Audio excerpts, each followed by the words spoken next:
Hello there. My name is Anna Carling, and I will be speaking about Chinese medicine. You might want to watch the first video, which was an introduction to traditional Chinese medicine. In it, I spoke about stress and how our society and us individually all have experienced stress in one form or another. Chinese medicine is made to help people who are suffering from stress or stress-induced illnesses. And if you can learn the basics, you will be able to spot the beginnings of this kind of situations and alleviate them by the use of acupuncture or acupressure or many different kinds of Chinese herbs that have now been made into formulas that are very effective. I spoke in my first video about unity and how Chinese medicine differs from the Western concept of analytical way of seeing illness or health. Chinese sees everything as being related. Everything, including our inner being, our body, the nature, the greater cosmos.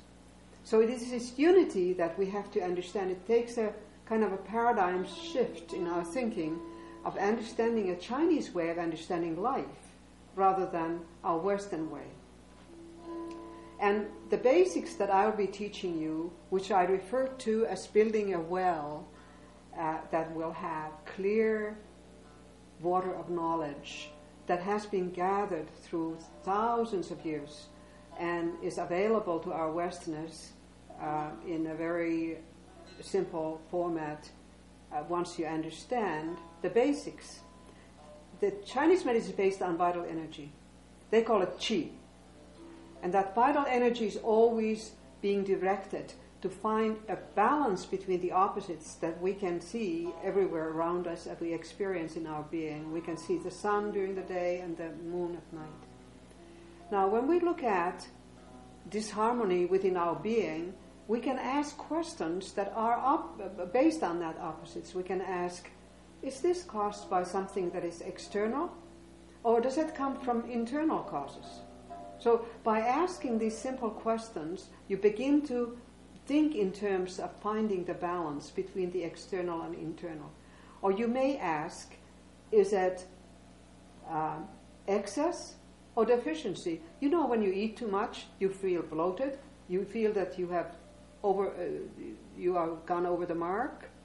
Or if you're hungry, you have to go and eat. So you feel the deficiency. So those excess and deficiency. And then the next would be hot or cold. You know, do I have too many clothes on? I feel hot.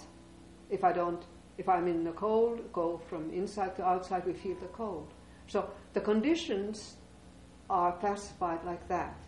Internal, external, excess, deficiency, hot or cold, and ultimately balancing the yin and yang, which is the opposites in our language.